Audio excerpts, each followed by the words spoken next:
Dear Amihan Stories presents Manliligaw ko ang mag-amang bilyonaryo. Written by John B.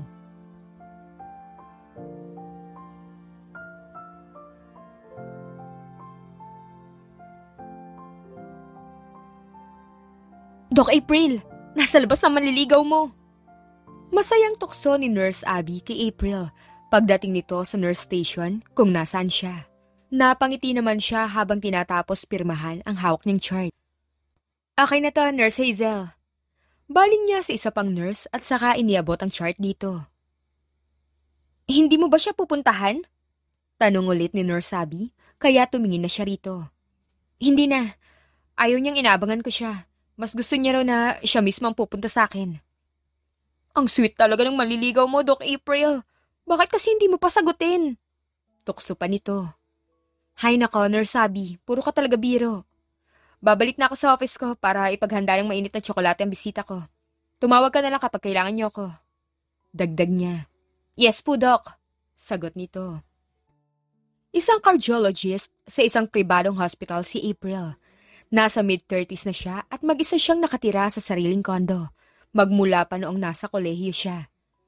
Ang mga magulang at kuya niya ay pawang mga doktor din. Hindi na bago sa kanya ang pormahan ng mga pasyente dahil hindi naman sa pagmamayabang ay maganda siya. Marami ang nagtangkang i-recruit siya bilang artista o modelo, ngunit tumatanggi siya. At sa dinami-rami ng mga lalaking pumorma sa kanya, ang manliligaw niya ngayon ang pinakakakaiba sa lahat. Pumasok siya sa kanyang opisina at saka umupo sa swivel chair. Habang okupado ang isip niya sa pagtingin sa mga charts ng kanyang mga pasyente, ay napukaw ang atensyon niya ng mga katok sa pinto. Come in! Sigaw niya bago siya tumayo para salubungin ang bisita. Bumukas ang pinto at pumasok ang batang lalaki na may hawak na buki ng mapupulang rosas. Roses for you, April! Bungad nito at saka buong sikap nitong iniabot ang mabigat na kumpol ng mga bulaklak sa kanya. Napaka-casual ng pagtawag nito sa pangalan niya na parang magkasing edad lang sila. Maraming salamat, Franz. Ang galing mo talaga pumili ng mga bulaklak. Saad niya bago amuyin ang mga yon. Ilang beses ko bang sasabihin sa iyo, April? Lahat ng mga regalo ko sa iyo ay galing sa papa ko. Hirit nito habang nakanguso. Napangiti siya sa inosenteng reaksyon nito. Oo nga pala. Sorry, nakalimutan ko. Sagot niya para sakyan ang hirit nito. Ngumisi ito at saka humalukip-kip. Mabuti nang nagkakaintindihan tayo. Ay, ang cute mo talaga, Franz! Bulalas niya at hindi na niya napigilan ng sariling pisilin ang malambot nitong pisngi. Hindi ako cute! Matanda na ako para sabihan mo pa ako ng cute, April! Kontra nito at saka hinawi ang kamay niya. Pero 10 taon ka lang, Franz, at sobrang cute mo talaga kaya hindi ko mapigilan ng sarili kong manggigil sa'yo. Wika niya at saka ulit pinisil ang pisngi nito. Tama na, April! Kay papa ka na lang manggigil! Reklamo nito. Disappointed naman niyang ibinaba ang kamay. Bakit ko naman panggigigilan ng papa mo? Kasi mas cute ang papa ko kaysa sa akin. Pagmamalaki nito. Hindi ako naniniwala. Ikaw na yata ang pinaka-cute na batang nakilala ko, Franz. Nasasabi mo lang yan kasi hindi mo pa kilala ang papa ko. Kailan ka ba libre para makapag-date na kayo ng papa ko? Kung magde-date kami, sisipot ba ang papa mo? Oo naman, may isang salita ang papa ko. Kung ganon, bakit hindi siya dumating nung dapat ay first date namin? Pinilit mo ako makipagkita sa kanya pero hindi naman siya dumating. Pagbibiro niya pero pinagsisihan niya yon dahil biglang nalungkot ang mukha ni Franz. Walang kasalanan ng papa ko, April. Bigla kasi ako nagkasakit noon kaya hindi nakaalis ang papa ko. Galit ka ba sa kanya? Malungkot nitong tanong at unti-unti nang namumuo ang luha sa mga mata nito. Hindi ako galit. Sige, makikipag-date ako ulit sa papa mo. Huwag ka nang umiyak, please. Natataranta niyang sagot. Talaga? Sinabi mo yan, ha? Masaya nitong saad at mabilis na pinunasan ng mga mata. Oo nga, basta siguraduhin lang ng papa mo na darating siya. Oo naman, pagsasabihan ko si papa. Huwag mo masyadong pagalitan, ha? Baka mapaiyak mo pa ang papa mo. Biro niya. Malalim na hininga naman ang pinakawalan nito at saka makailang ulit na umiling. Ewan ko ba sa lalaking yun kung bakit napakatorpe niya. Anito kaya napatawa siya ng malakas. Para talaga itong matanda kung umasta, samantalang 10 taon gulang lamang ito. Oo nga pala, bakit ang aga mo ngayon? Wala ka bang pasok? Pag-iiba niya ng paksa. Mamayang hapon pa ang pasok ko. Kung ganon, gusto mo bang maupo? Pagtitimpla kita ng mainit na tsokolate. Hindi na April, kailangan ko na rin umalis. Sagot nito at saka muling umakto na parang matanda at tiningnan ang relo nito sa kamay. Mukhang napaka-busy mo nga. Ano bang plano mo ngayong araw, Mr. Franz? May kadate ka ba? Pagbibiro niya. Anong akala mo sa akin, babaero? Ikaw lang ang nililigawan ko. Muli, nakanguso na naman ito. Ang swerte ko naman pala at napaka-loyal ng manliligaw ko. Sinabi mo pa! Paano ko naman pipigilan ang sarili ko kung ganyan kaka-cute? At akma niyang muling pipisilin ang pisngi nito, pero dumistansya ito sa kanya. Alis na ako at baka hindi na ako makatakas sa'yo. Wika nito at saka na naglakad papalapit sa pintuan. Teka, may maghatid ba sa'yo pa uwi? Gusto mo bang ihatid kita? Hindi na ako bata at kasama ko naman ang driver ko. Mauna na ako sa'yo, April. Paalam nito. Huwag mo kalimutan ng follow-up check-up mo next month, ha? Paalala niya. Bumaling itong muli sa kanya. Hindi ko kakalimutan.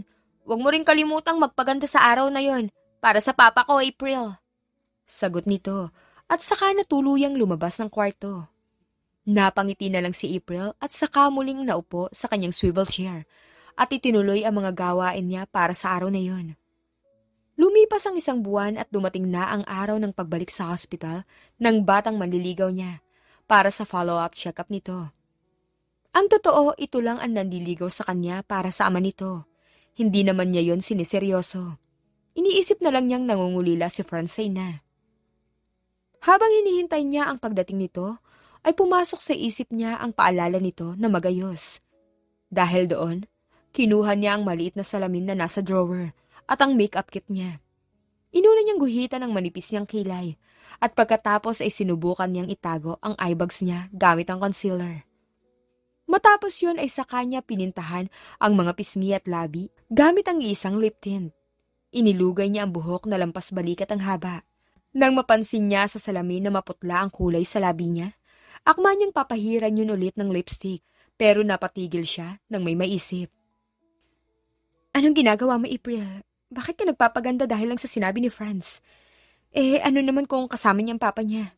Ano, magpapakwit ka ba sa kanya? Ganun ka na ba kadesperado dahil matagal ka nang walang boyfriend? Ayusin mo nga yung sarili mo. Sermon niya sa sarili sa harap ng salamin. Matapos yun ay saka siya kumuha ng tissue at saka pinunasan ng labi at pisngi niya. Matapos ang ilang minuto, ay saka dumating si Franz kasamang papa nito. Good morning, April! Nakangiting bati ni Franz pagpasok nito sa kanyang opisina. Kasunod nito ay ang papa nito na hindi man lang siya tinapunan ng tingin. Good morning, Franz! Nakangiting bati rin niya pabalik. Chocolates for you!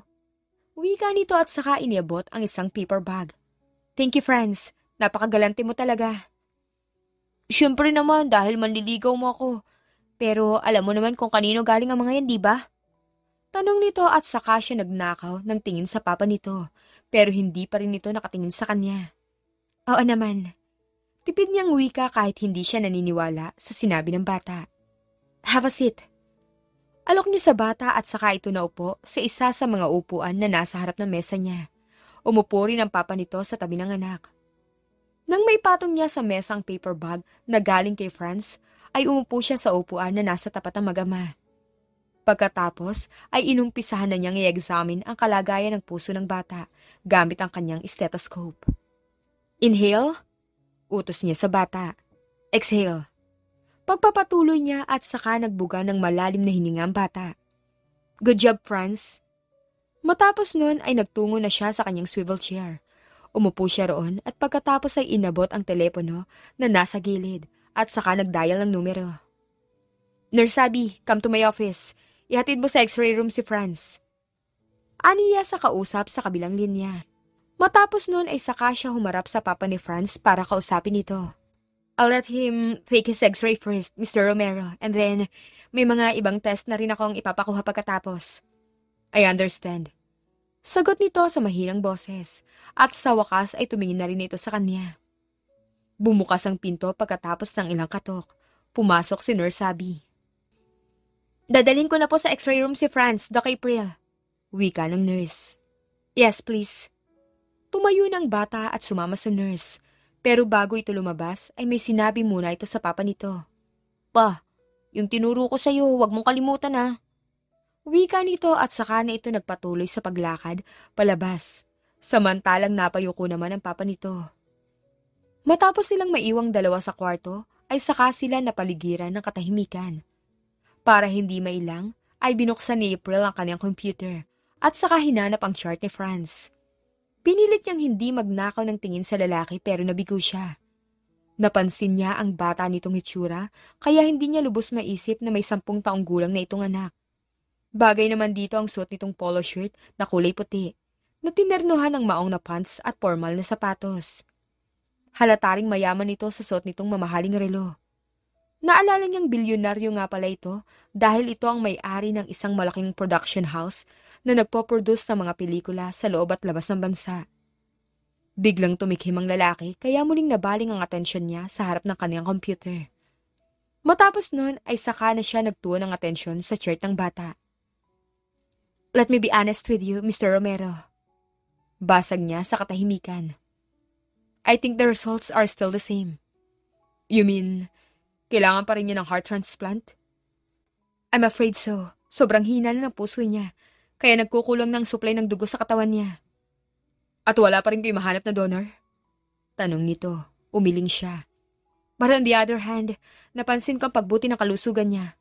I think you're doing a good job taking care of him. Sagot niya para palakasin ang loob nito. But that's not enough.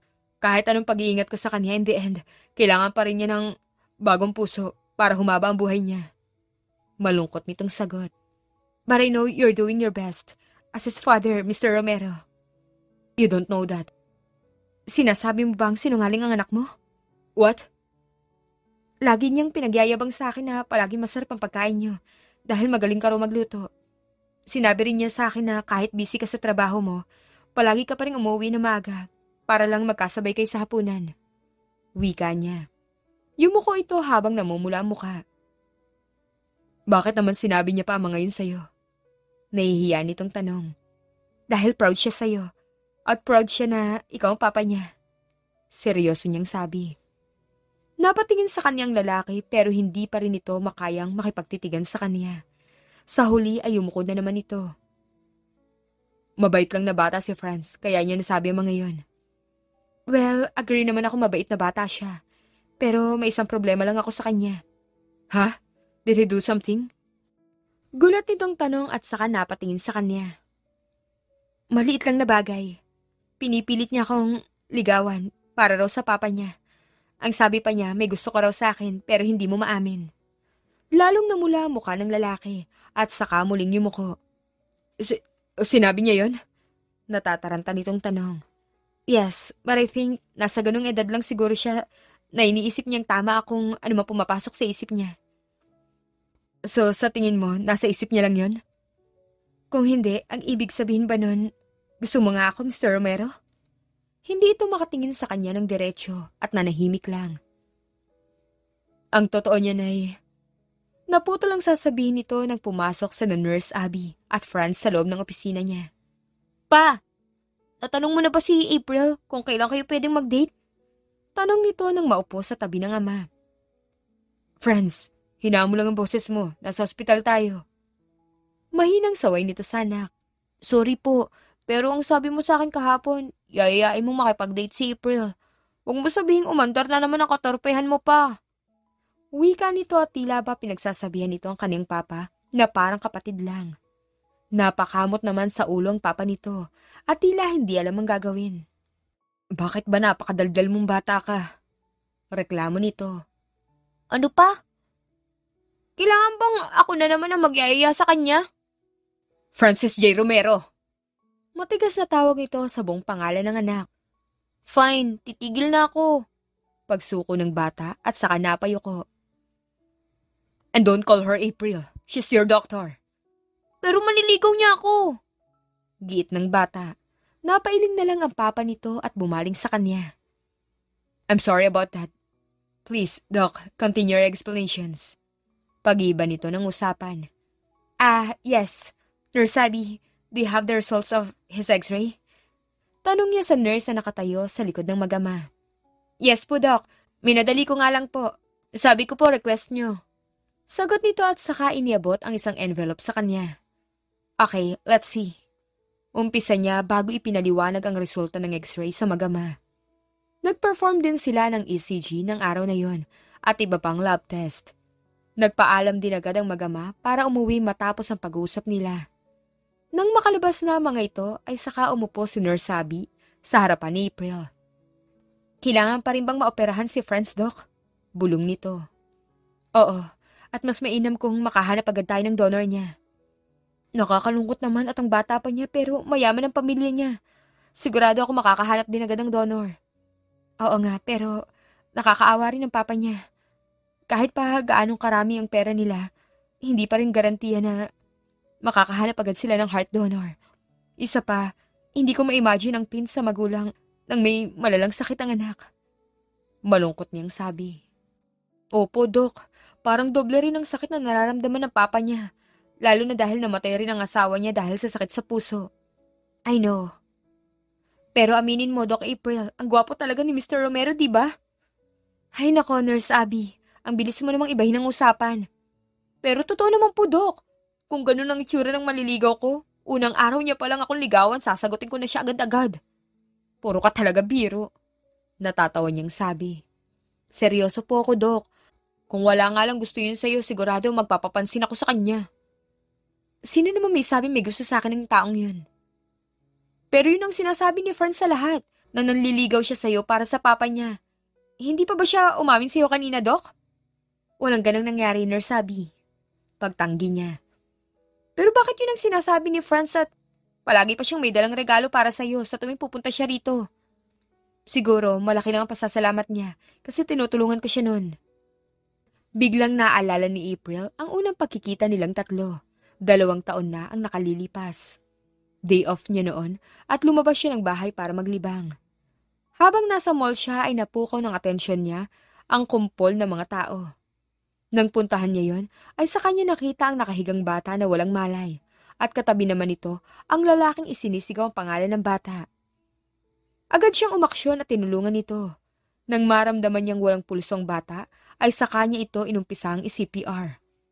Nang magbalik ang pulso nito, ay sa kanya inutusan ang sumisigaw na lalaki para tumawag ng ambulansya at sumunod naman ito. Sumama siya sa ambulansya papuntang hospital kasama ng lalaki dahil sa pag-aalala sa bata. Kinalaunan ay naging maayos din ang bata sa hospital. Pero sa kabilang banda, naging mabigat para sa lalaki ang balitang may advanced heart failure ang anak nito. Nang malaman ng lalaki na doktor siya, ay siya na ang kinuha nitong doktor ng anak nito hanggang sa kasalukuyan. Pero sana talaga makahanap na sila ng donor. Kawawa naman si Franz dahil ang bata pa niya. Muling nagsalita si Nurse Abby, kaya napukaw ang atensyon niya. Let's just hope for the best. Sino pa palang pasyente ko para sa araw na to, Nurse Abby? Yes po, Doc. Si George. Dadating na po yan within an hour para sa follow-up check-up niya po. Okay. Just let them in pagdating nila. Utos niya. Copy po, Doc. Lalabas na po ako. Yes, thank you. Matapos may iwang mag-isa, ay saka siya sumandal sa swivel chair at naalala na naman ang magama. Kinabukasan ay hindi inasahan ni April ang pagdating ni Franz sa opisina niya. Alam ba ng papa mong nandito ka, Franz? Tinawagan ko na siya. Simple nitong sagot habang nakaupo sa upuan sa harap ng mesa niya. Pero bakit bigla kang pumunta rito? May masakit ba sa'yo? Wala naman. Casual nitong sagot. Pero bakit nga nandito ka? Hindi mo ba pwedeng sabihin sa akin? Hintayin mo na lang ang papa ko. Bakit? May kailangan ba siyang sabihin sa akin? Marami. Kagaya ng, hindi ko pwedeng sabihin. Huminga siya ng malalim dahil hindi niya maintindihan ang bata. Okay, pero papunta na ba siya? Malapit na kasi ako mag-out sa trabaho. Ibig sabihin, pauwi ka na? Oo. Kung ganun, mas maganda. Ang alin ba?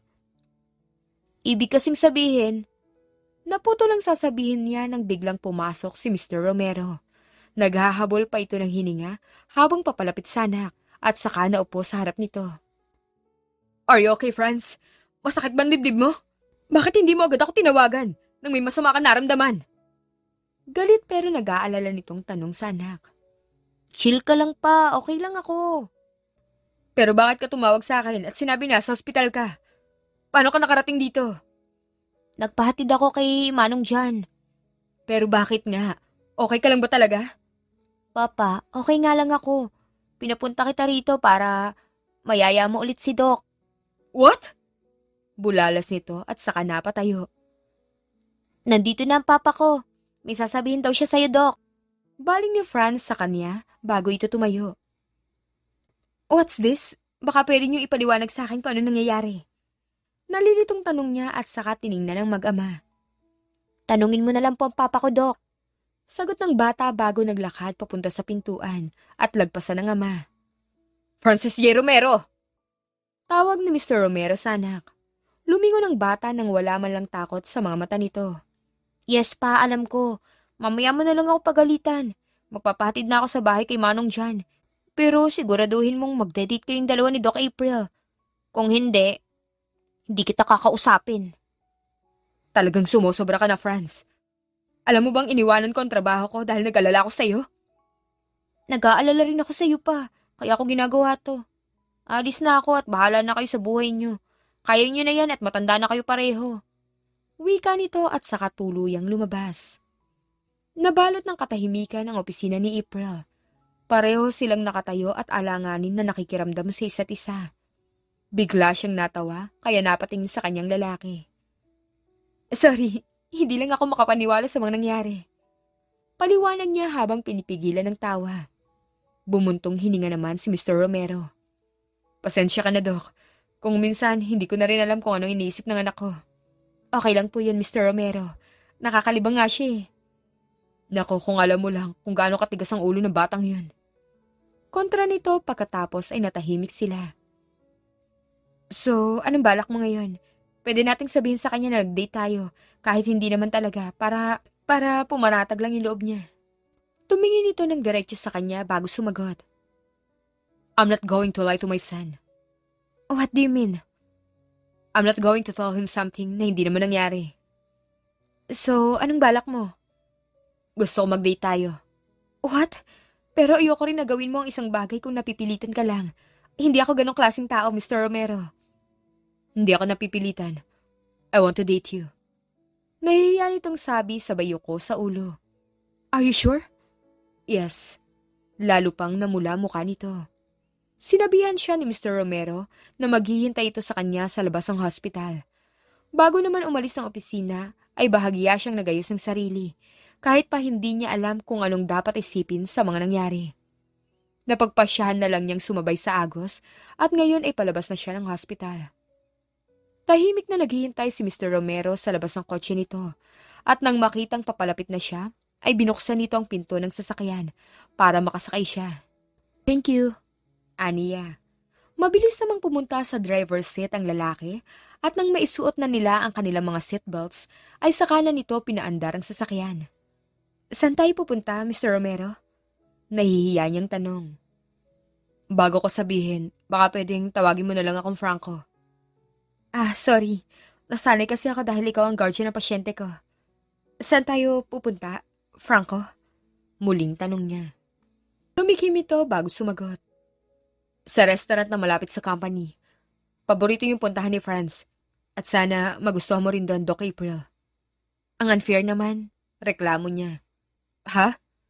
Nagtataka nitong tanong at saka mabilis siyang tiningnan bago ibalik ang atensyon nito sa daan. You asked me to call you by your name. Tapos ikaw, title ko pa rin ang tawag mo sa akin. Sorry, April. Nauutal nitong tawag sa pangalan niya, kaya natawa siya. Tama nga ang sinabi ng anak mo. Ano yun? Mas cute daw ang papa niya kaysa sa kanya. At palagay ko, tama siya. Tukso niya kaya nag-umpisang mamula mukha ng lalaki. Please don't believe lahat ng sinasabi niya. Nahihiya nitong sabi. Pero, totoo naman ang sinabi niya. Biro pa niya. Huminga naman ito ng malalim. Okay, thank you. I'll take that as a compliment. Hindi nagtagal ay nakarating din sila sa restaurant. Just order yung paborito niyo ni Franz. Suggestion niya rito.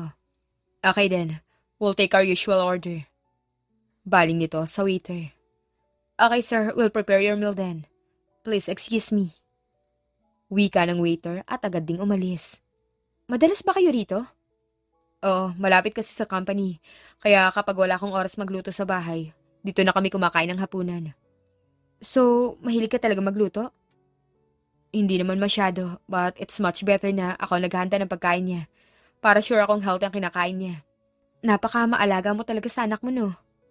Hindi naman. Nag-iingat lang ako dahil sa sakit niya. Sobrang takot mo siguro. Ha? Nung unang sumpungin ng sakit niya si Franz. Yumuko ito kaya nataranta siya. Sorry, hindi ko sinasadyang pag-usapan ng tungkol doon. It's fine. Mabuti nga't may isang tao ako nakakausap tungkol sa bagay na yan.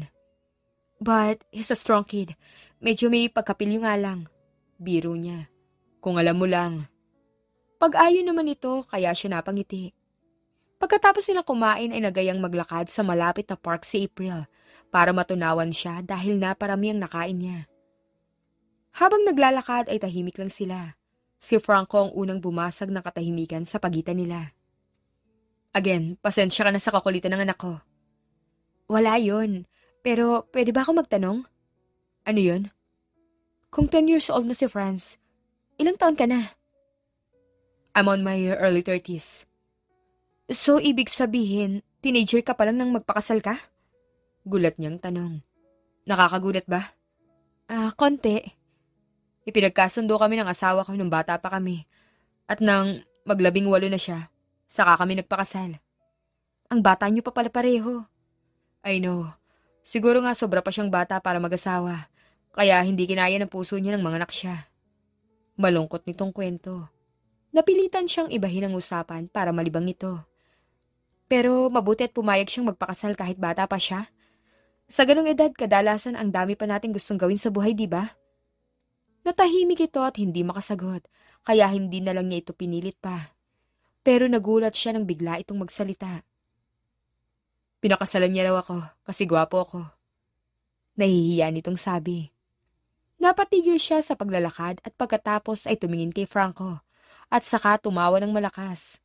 Hindi ko akalaing manggagaling yan mismo sa bibig mo. Ani yan nang matapos siyang tumawa. Pero nagsasabi lang ako ng totoo. Reklamo nito habang nakanguso. Wala naman akong sinasabing nagsisinungaling ka. At isa pa, hindi ko naman masisisi ang asawa mo kung nahulog siya dahil sa itsura mo. Gwapo ka naman talaga eh. Lalong namula mukha nito. Pinigil niyang hindi pisilin na pisingin nito dahil sa sobrang gigil niya sa reaksyon nito. Sinasabi mo lang yan. Bakit ba ayaw mong maniwalang gwapo ka? Alam mo, kung hindi ka lang mahiyain, sigurado mapapasagot mo agad kahit sinong babae. Sa unang pagkakataon ay tumitig sa mga mata niya si Franco, kaya bigla siyang nakaramdam ng malakas na kabog ng dibdib. Sigurado ka?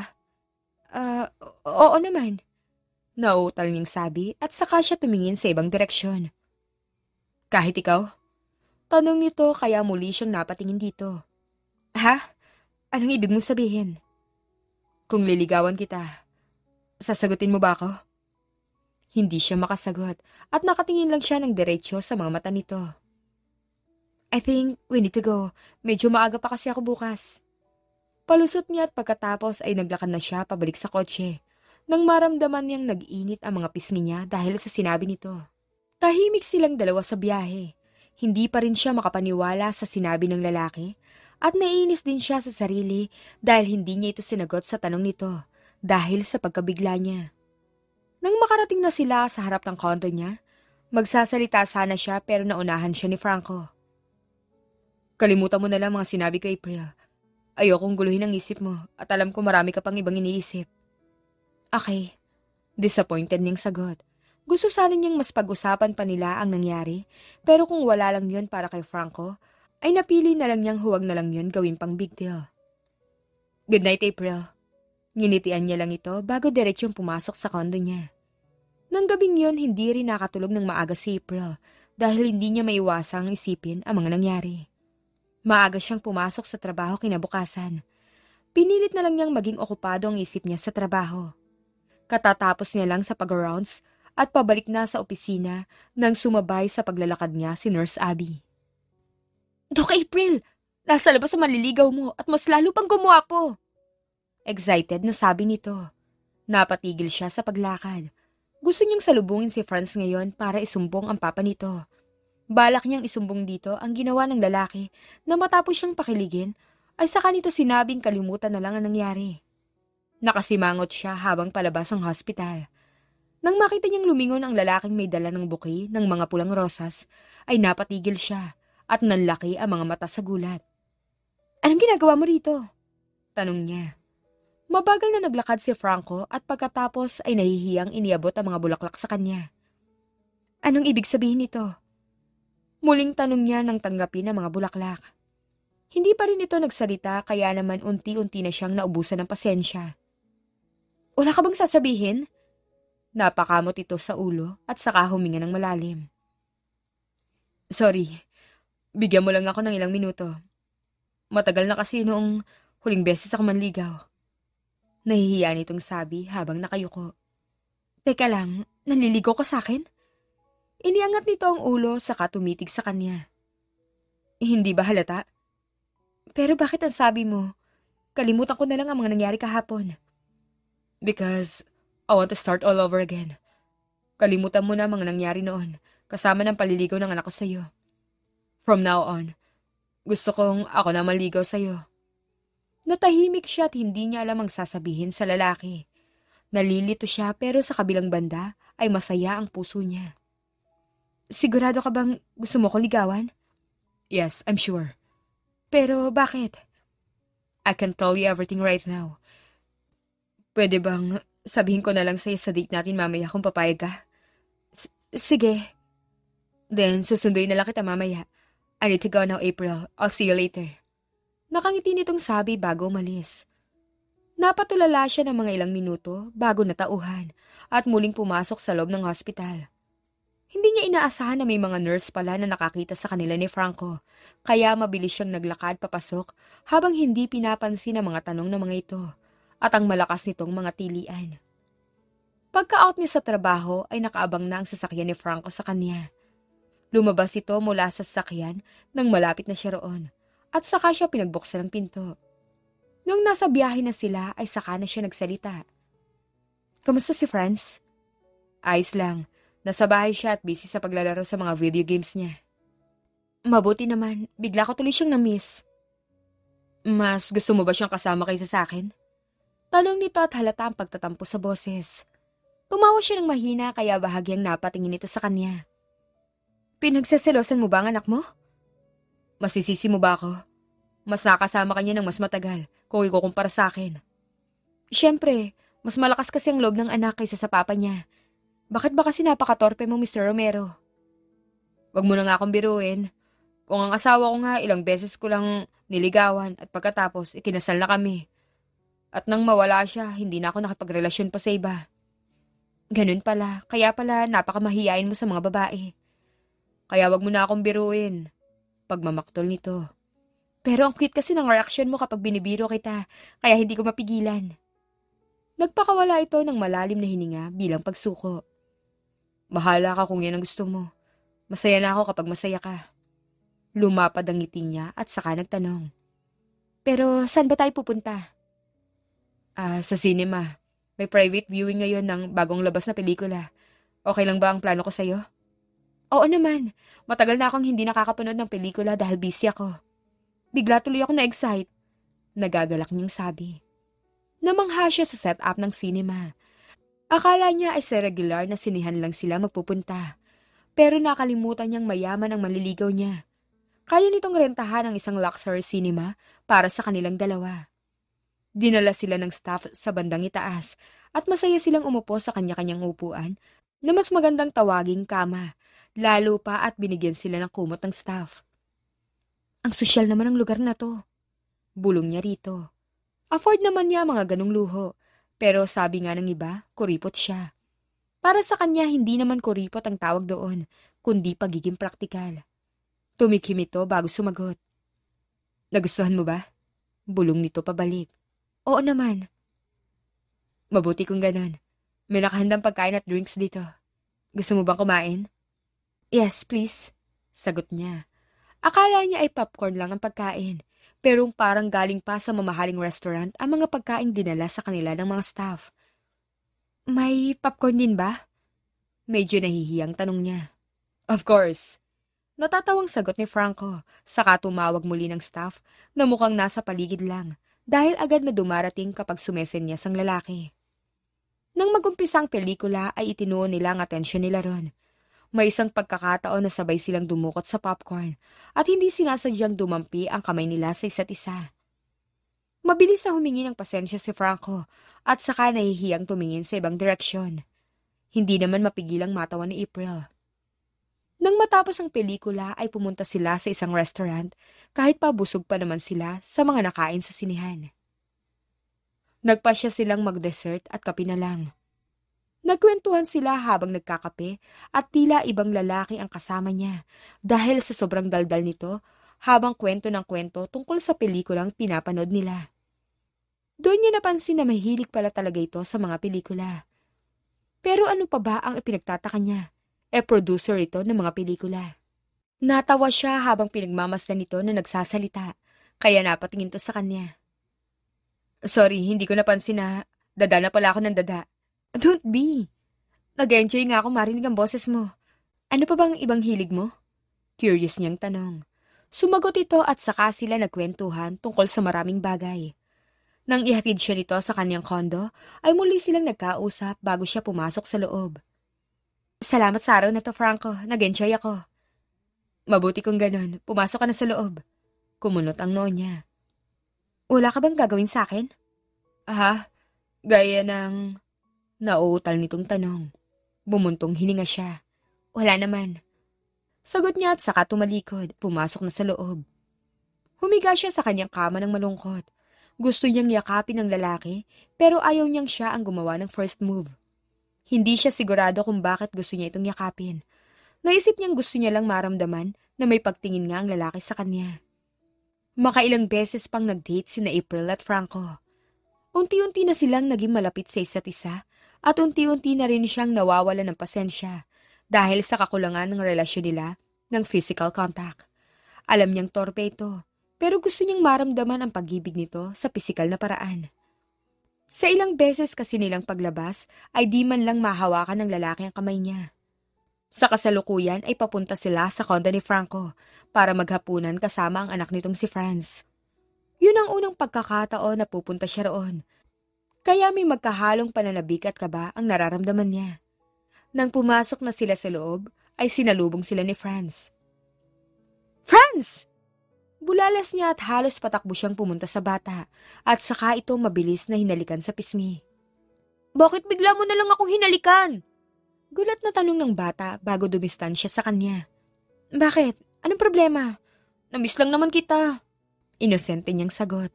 Nagtataka pa rin siya sa naging reaksyon ng bata.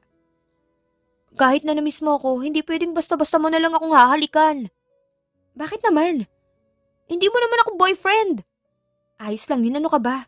Halika nga at halikan ko rin ang kabilang pisngi mo. Saad niya at akma siyang lalapit pero tumakbo ito para makatakas. Hindi nga pwede! Kontra nito at saka ito nagtago sa likuran ng papa nito. Ayaw mo ba sa akin, Franz? Pagmamaktol niya. Hindi sa ganun. Ayoko lang kasi baka magselos si papa. Bakit naman magsiselos ang papa mo? Hindi ka naman nagsiselos sa Franco? Baling niya sa lalaki. Umalis sa harap nila si Franco. Magluluto na ako. Imbes ay sagot nito. Huminga ng malalim si Franz at saka muling nagsalita. Kasalanan mo yan, Doc April. Paninisin nito sa kanya. Ano bang ginawa ko? Hindi ba halatang nagsiselos si Papa? Bakit naman siya magsiselos? Hinalikan lang naman kita sa pisngi, isa pa anak ka niya. Anong klaseng tatay magsiselos sa anak? Parang anak na kita. Naglakad ito habang umiiling at saka siya nilagpasan. Hindi mo pa talaga kami kilalang mga lalaki. Sad nito na parang matanda na naman.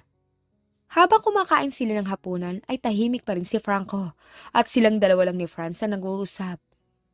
Sinubukan niya itong kausapin habang naghuhugas sila ng plato pero tipid lang ito kung sumagot. Nang oras na para ihatid siya pauwi ay nagpaalam siya kay Franz at saka sila bumiyahe pauwi sa kanyang kondo.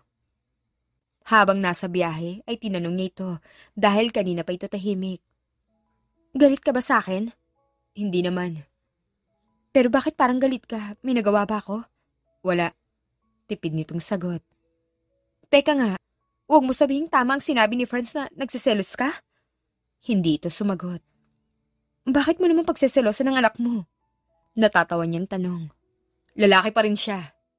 Bulalas nito kaya nagulat siya. Hindi nagtagal ay napalitan yun ng malakas na tawa. Ang cute niyo talagang mag-ama. Aniya nang matapos siyang tumawa. Huwag mo na nga akong asarin. Reklamo nito. Kung nagseselos ka, ibig sabihin nun, may gusto ka talaga sa akin? Kaya nga, nakipag-date ako sa'yo, hindi ba? Pero kailan pa nag-umpisang nahulog ang loob mo sa akin? Hindi naman tayo madalas na nagkikita noon, di ba? Tumikim ito bago muling nagsalita. Nung unang araw na nagkita rin tayo, hindi mo na siguro yung maalala pero nung nakasakay tayo sa ambulansya, hinawakan mo ang kamay ko para mapanatag ako dahil natataranta ako habang papunta tayo sa ospital. Hindi ko na nga masyadong maalala. Siguro, hindi big deal sa'yo yun. Pero para sa akin, napaka-hopeless ang nararamdaman ko noon. Ang akala ko, malakas ako at kaya kong palakihin ng walang problema si Franz. Pero nung mag-collapse siya, hindi ko alam ang gagawin ko at hindi ko alam kung kanino ako hingi ng tulong. Salamat sa iyo at naramdaman ko may kasama ako noong mga oras na yun. Sad nito at saka siya nito binigyan ng makahulugang tingin. Wala yun, ano ka ba? Ginagawa ko lang trabaho ko. Nahihiya niyang sabi. Pero salamat pa rin sa'yo. Magmula nun, para nagkaroon ulit ako ng lakas ng loob para kumilala ng ibang tao. Kaya naman inalam ko ang lahat tungkol sa'yo. Kung anong paborito mong pagkain, kung mahilig ka ba sa chocolates, o kung ano ang paborito mong bulaklak. Marami akong inalam tungkol sa'yo.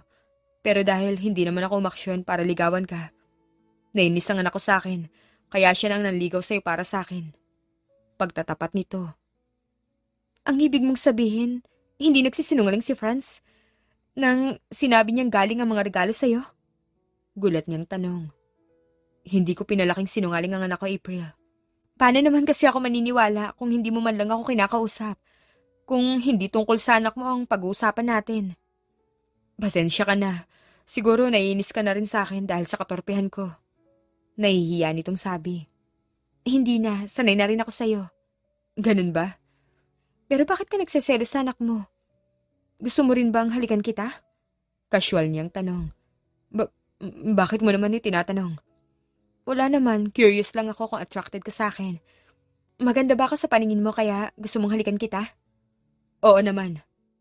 Kung ganun, bakit hindi na lang ikaw humalik sa akin? Saka na, kapag sinagot mo na ako. Hay nako, mas inosente ka pa yata sa akin, kahit na may anak ka na. Paano kung hindi kita sagutin?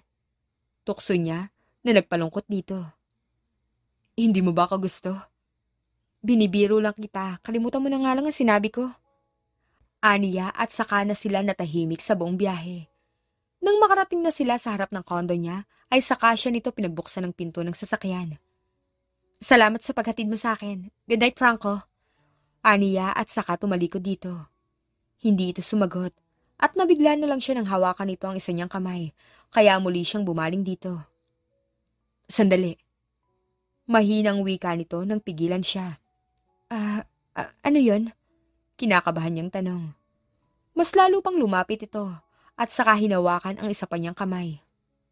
You're beautiful, April. Sana huwag mong isipin na may kulang sa'yo dahil hindi ko kayang ipakita sa'yo ang nararamdaman ko sa pisikal na paraan. I really like you. Seryoso nitong sabi. Unti-unti nitong inilapit ang mukha sa kanya kaya napapikit siya. Naramdaman niya ang hininga nito sa mga labi niya. Pero nadismaya siya nang halikan siya nito sa kanyang pisngi. Nagmulat siya ng mata at naramdaman niya ang pagdistansya nito sa kanya. Yun na yun? Dismayado niyang tanong habang ito naman ay nakayuko at sobrang pula ng buong muka. Sorry, Bulong nito. Nakakawala ka talaga ng pasensya. Naiinis na sabi niya at saka siya lumapit dito at mabilis na hinawakan ang magkabila nitong pisngi at saka ito hinalikan sa mga labi. Nagtagal ng ilang segundo ang halik nila. Matapos nun ay saka siya muling nagsalita habang gulat pa rin ito sa nangyari. Sinasagot na kita. Pwede mo nang gawin ang kahit anong gusto mong gawin sa akin sa susunod na magkita tayo. Sabi niya saka mabilis na tumalikod at halos patakbong pumasok sa building. Sa muli nilang pagkikita ay roon na nagumpisang magpahayag ng pag-ibig si Franco sa pisikal na paraan. Hinahawakan na nito ang kamay niya at kung minsan ay nagugulat pa siya sa bigla nitong paghawak sa kanyang baywang. Hindi nagtagal ay nasanay na siya sa pagbabago nito sa loob ng 1 taong pagdedate nila. Nagulat na lang siya na tumagal na sila ng ganon. Isang araw ay muli silang nag-date dahil day off niya. Pumunta sila sa paboritong restaurant ni Franz na naging paborito na rin niya. Naroon sila para mag-celebrate ng first anniversary nila. Hinihintay nila ang pagdating ng kanilang pagkain nang bigla siyang makatanggap ng tawag. Tumayo siya at saka nagpaalam kay Franco para sagutin yon. Sasagutin ko lang to. Aniya. Ngumiti naman si Franco bilang sagot. Pagbalik niya sa kanyang upuan, matapos na sagutin ng tawag, ay nakahanda na sa kanilang table ang mga pagkain. Nag-aalalang tinanong siya ni Franco sa natanggap niyang tawag. May problema ba sa hospital? Hindi naman, may konting emergency lang. Do you need to leave? Hindi na. Tinawagan ko na si Dr. De La Cruz at pumayag naman siyang bumalik ng hospital. Alam siguro niyang anniversary natin kaya agad siyang pumayag. Mabuti naman. Shall we eat? Yes, please. Nagugutom na ako. Kakain na sana sila nang ang phone naman ni Franco ang biglang nag-ring. Nagkatinginan sila at pagkatapos ay napangiti na lang sa timing ng tumatawag. Nakita nito ang pangalan ng anak sa screen, kaya mabilis itong tumayo para sagutin yon. I'll answer this quickly. Paalam nito. Sa kabilang banda ay kanina pa kinakabahan si Franco dahil plano na niyang mag-propose ng gabing yon. Are you okay? May masakit ba sa'yo? Nag-aalala niyang tanong sa anak sa kabilang linya. Okay lang ako pa. Nakapag-propose ka na ba?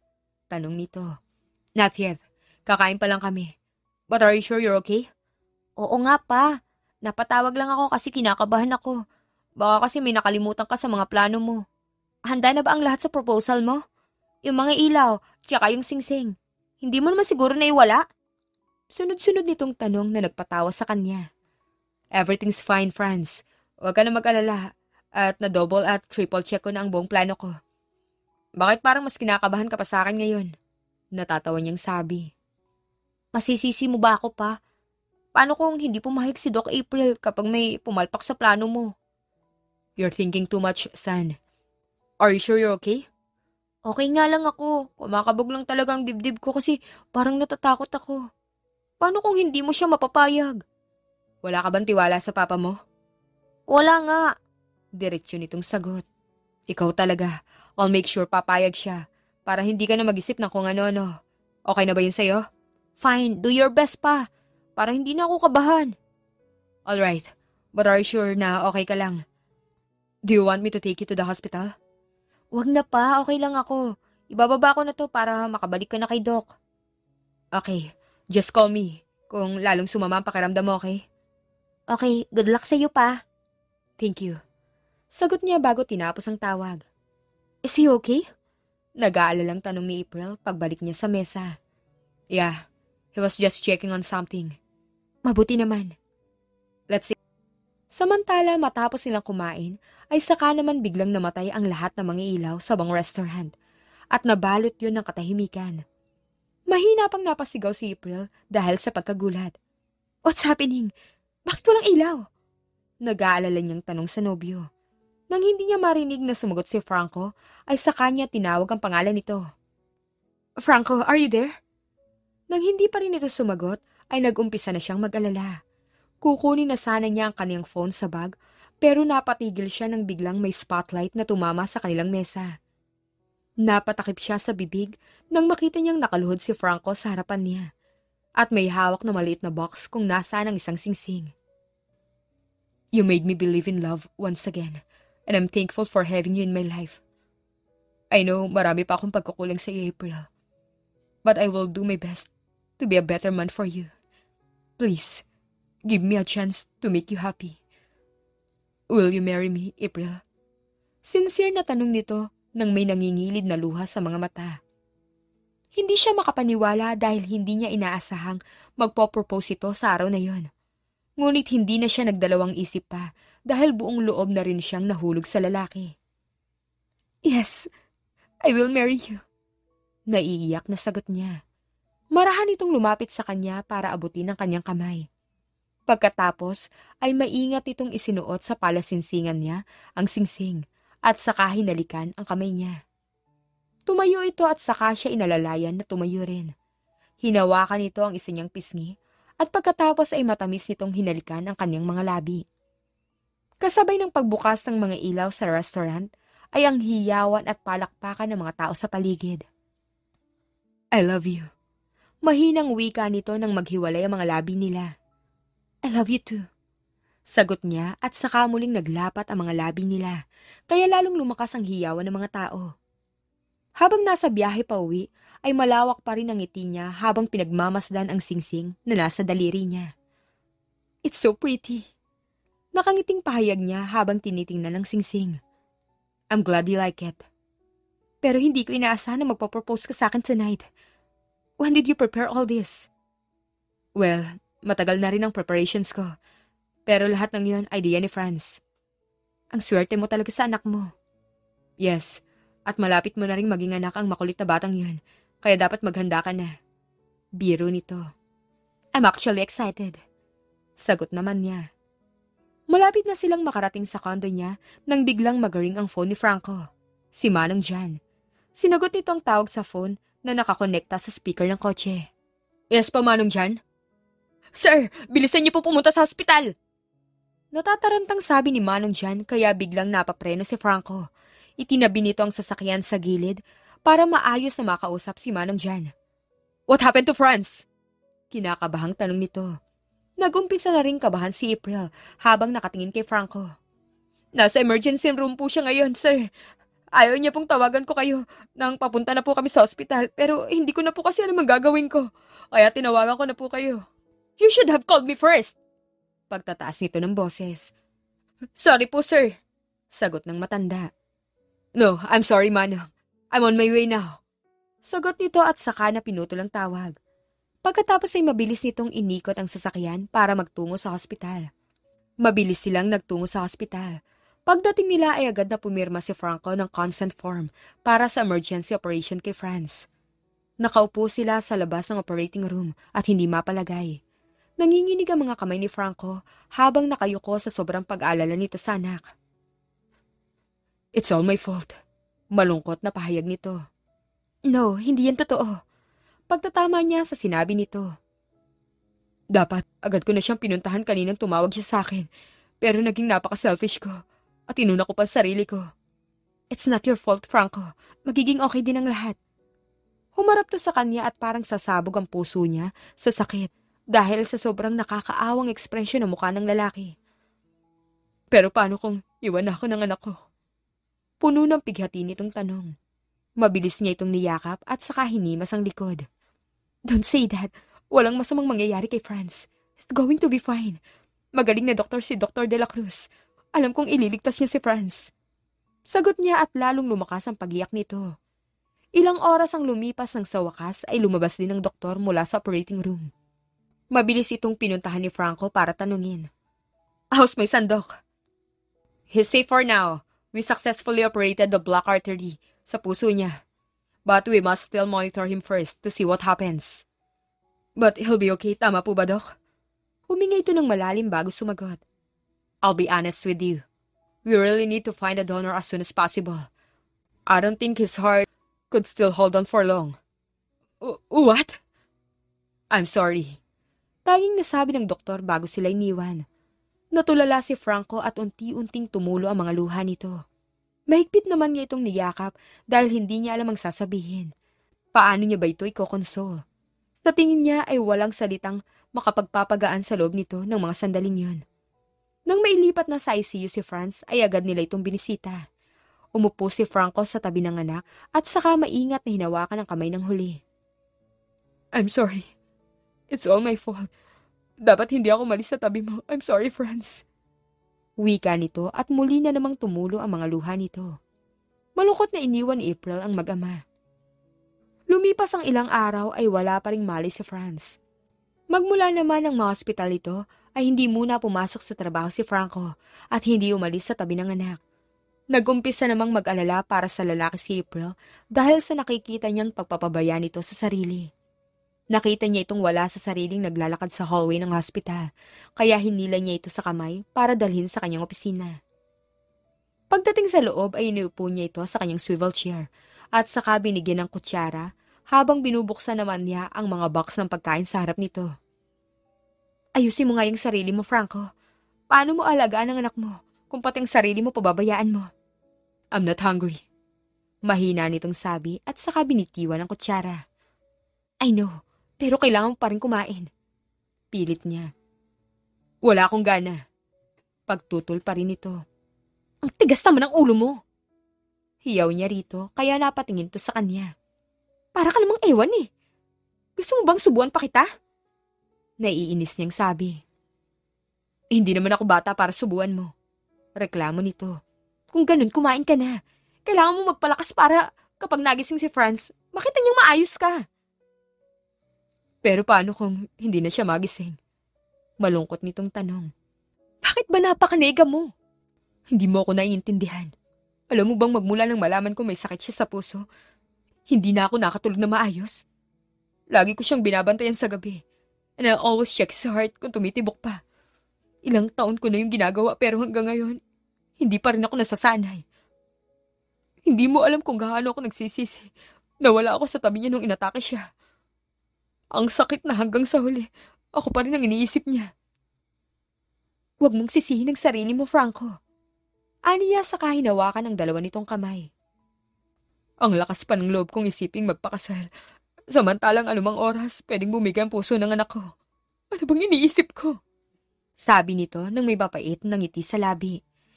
Binitiwan naman niya ang kamay nito nang maramdamang hindi naman siya nakatulong.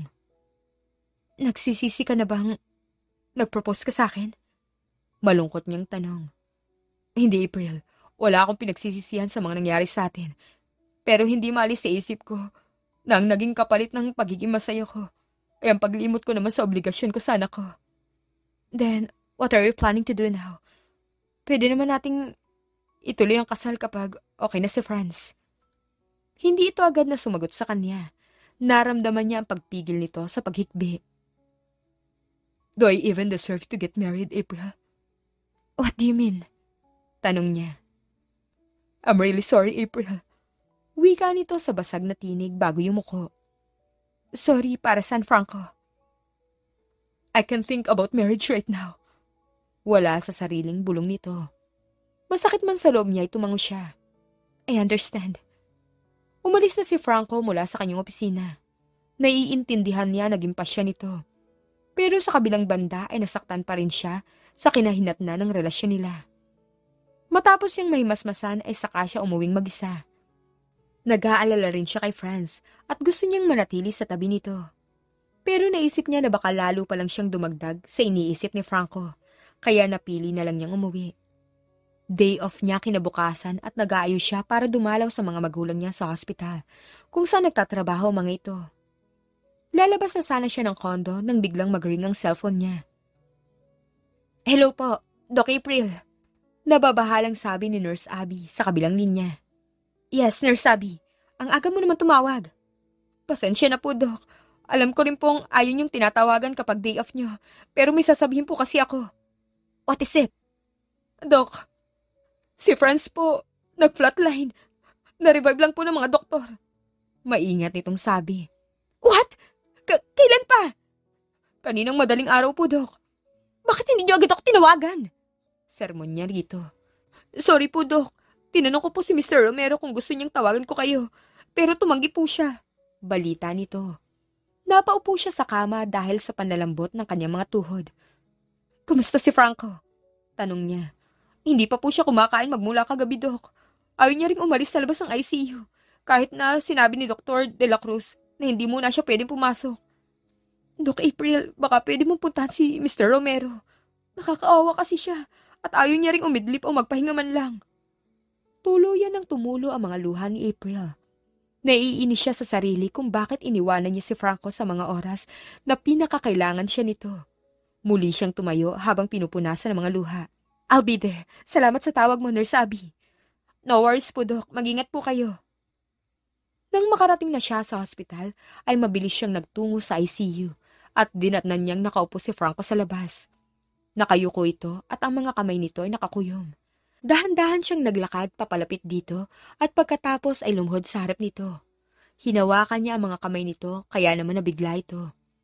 Nang magtama ang mga mata nila, ay mabilis siyang niyakap ni Franco at tahimik na umiyak. Siya man ay hindi na nakapagpigil at napaluha na rin.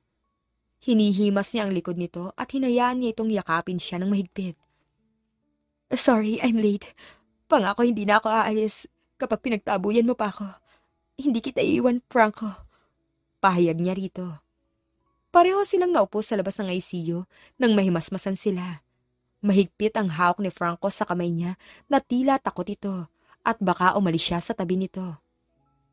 Habang naghihintay sila sa paglabas ni Dr. De La Cruz mula sa ICU, ay nag-ring ang phone niya at nakita niyang tumatawag ang kanyang kuya Lawrence. Nagpaalam siya kay Franco na aalis muna pero ayaw nitong bitawan ang kamay niya. Babalik ako, promise. Aniya saka siya pumunta sa hallway. Kumusta na ang Disney Princess? Pangasar nito sa kabilang linya. Kuya, wala ako sa mood para makipag-asaran.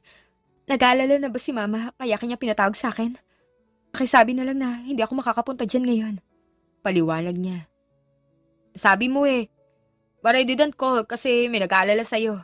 Ano ka, special? Walang gana nitong sabi. Kung ganun, bakit ka napatawag? Wala nga akong oras makipag-asaran sa'yo. Naiinis niyang sabi. Hayaan mo muna ako magsalita. Oo na, sige na. Bakit ka nga napatawag? May ibabalita ako sa'yo about sa pakiusap mo sa akin nun. Seryoso nitong sabi. Makikinig ako, kuya. There's a patient here na naging brain dead kagabi. The parents decided to donate his organs ngayong araw, kaya agad kitang tinawagan. Already took some tests with the patient, and I believe his heart might be compatible with your patient. Kuya? Hindi makapaniwalang sabi niya. Yes, I know. Papuntahin mo na ang patient mo rito to run some more tests. He's still in coma, pero kakausapin ko ang attending doctor niya.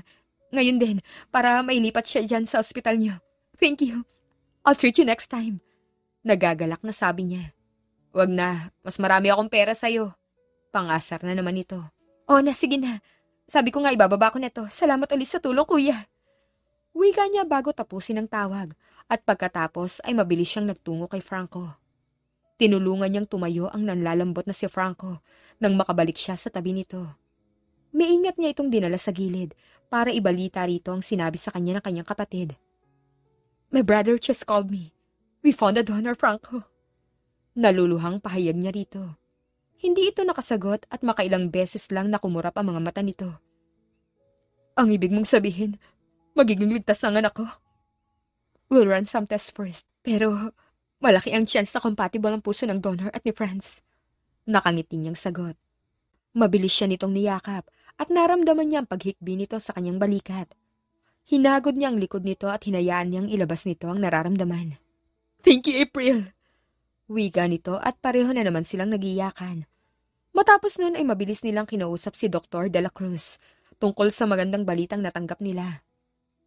Naging matagumpay ang operasyon ni Franz at makalipas ang ilang buwan ay tuluyan na itong nakarecover. Nakabalik na rin ito sa pag-aaral at lalong dumalas ang pagbisita nito sa hospital. Ilang buwan matapos makarecover ni Franz ay nagpakasal na sina April at Franco. Naging best man ni Franco ang anak sa kasal nilang dinaluhan ng maraming tao, kabilang na ang mga pamilya nila, katrabaho at kaibigan. Pagkalipas pa ng maraming taon, ay nagtatrabaho pa rin sa parehong hospital si April. Pauwi na siya, tinutukso na naman siya ng mga kasamang nurse habang palabas siya ng hospital. Ibang klase talagang ganda mo, Doc April. Dalawa pa talagang sundo mo sa labas. Tukso ni Nurse Abby mula sa nurse station. Hindi ko nga alam sa mga lalaking yan at napaka-OA. Reklamo niya. Pero ang totoo niyan, kinikilig ka naman, Doc. Biro naman ni Nurse Hazel. Siyempre naman. Pagsakay niya sa tukso ng mga kasama. Ang swerte mo talaga, Doc April. Baka pwedeng kapag binata na si Franz, ako naman ang ligawan niya. Biro pa ng isang nurse, kaya lalo silang nagtawanan. Puro talaga kayo biro. Alis na nga ako at baka mainip na mga sundo ko. Goodbye everyone. Paalam niya sa mga ito. Nang nasa labas na siya ay saka siya mabilis na inalalayan ng dalawa sa magkabila niyang braso. Itigil niyo nga yan. Saway niya sa mga ito bago tumigil sa paglalakad. Francis J. Romero, bitawan mo na ang mama mo at ako na maghatid sa kanya at sa kapatid mo. Matigas na utos ni Franco sa anak. Ikaw na lang ang bumitiw at ako na maghatid kay mama at sa kapatid ko, papa. Kontra naman ni Franz sama nito.